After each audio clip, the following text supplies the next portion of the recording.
Right. Let's get to Toronto, where there was a wee bit of pressure. Wayne Simmons said before Game 1 that the team, they would have to change the narrative. How does that rank in terms of starts, at least?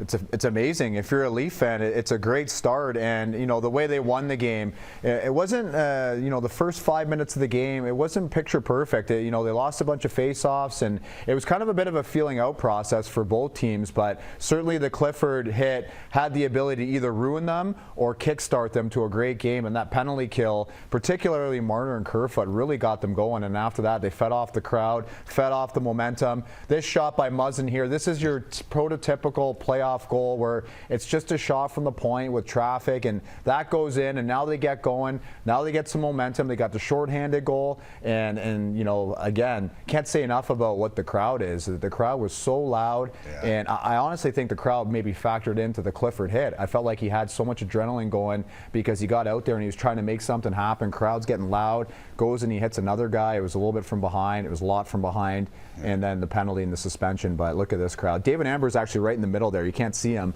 but he's wearing a Nylander jersey right in the middle of the crowd. I was saying earlier that because of COVID, all of those suits downtown are at their cottage, or they're in the Bahamas, or they're in Bermuda working remotely, and the secondary market wasn't that it felt like there were real fans in the expensive seats instead of sipping wine and eating sushi at the start of the period. They were in their seats, and it was an actual Leafs crowd. And you growing up in Hamilton know, like, there are real Leaf fans. They just can't afford to get in the building. The real blue-collar fans like you and I, Tim. I never went to a Leaf game until I actually played in the NHL, so I don't think I've ever sat in the stands there. We went to Buffalo Sabre games because it was more, you know, more affordable, easier to get tickets. So, yeah, certainly it seemed like the crowd last night was more Hamilton, Grimsby than it was your typical Toronto. All right, last year Marner and Matthews, 1 goal, 7 games against the Montreal Canadiens. They get 3 in Game 1. Bounces, puck luck. Did you see something different in the Leafs' top 2 scorers?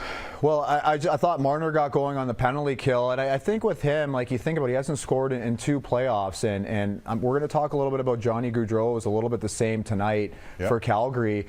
A lot of times these players that are skill guys that like to hold on to the puck and make plays, when the playoffs come, the game changes, right? So it's more physical. There's guys on the other team that are finishing more hits than usual. So your tendency is to get rid of the puck quicker, to dump pucks in, to chip them, to not really play your game and not really be yourself. And as you can see from these clips, Marner was himself last night. He was holding on to the puck. He was making his creative plays. He was playing on instinct. It seemed like every read he made was a good one. The puck followed him for a bit. He had his, you know, when he's at his best, he's having fun like this. I know after a goal, everyone's happy, but it all goes back even to the Raptors game when he was on the sidelines with Kerfoot and he's giving the big thumbs up and the big grin. Like, it seems like he's a little bit more comfortable this playoff so far. Without a doubt. Without a doubt. We posted the same thing on our Twitter account because it seemed like there was... Look better on him than you, though. Yeah. So, Jesse asked me about the line brawl. Both of us agreed you'd be better to answer this question. I found it remarkably interesting. I thought that the Leafs and Simmons weren't going to get lured into that. What was your take on the line brawl? Well, Simmons tried not to get lured into it, but it was only a matter of time. Like, you have a team that has won back-to-back Stanley Cups, and they're proud, and they understand the game within the game, Perry and Maroon in particular.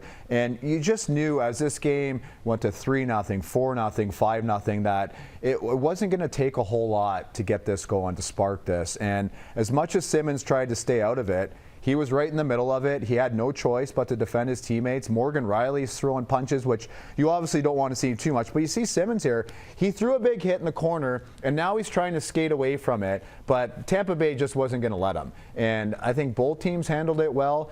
The suspensions the fines is a little bit interesting because it's almost like a warning shot from the league saying, you know, like, we don't want to see this too many times. This is, you know, the NHL, and we understand, but it's $2,500 fines to Simmons, to Maroon, to Perry. Patrick Maroon has $2,500 of hair product in his hair at all times. So this is like a slap on the wrist for these guys, but it's warning shots that we don't want to see this at the end of every game when somebody loses. But great for the fans. It just kind of tied the whole game in for the Toronto faithful from Hamilton. Does that prove anything to the Leafs? Like, there are some people trying to tie that bow around it, like the Leafs are proving to themselves that they won't be manhandled.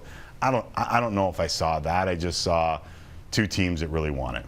Yeah, but yeah, you have to understand, like, I think the Leafs did a good job of proving during the regular season that they weren't going to be manhandled, you know, with Clifford, everything he's done, and Simmons, and right. But just the way everybody played, right? Labushkin coming in and being physical. The playoffs, you want to win. So as much as you want to prove that you're tough and that you're not going to back down, and you also want to win the game. So whenever there's these scrums and these little mini line brawls, you always want to come out of it on the right end. Right. So you want to come out of it on the power play. So as much as you want to punch somebody, and I think a guy like Simmons really understands that, which is why he was skating away and he was trying not to get involved and give Tampa any momentum. But you have to come out of these brawls and these scrums on the right end of the penalties.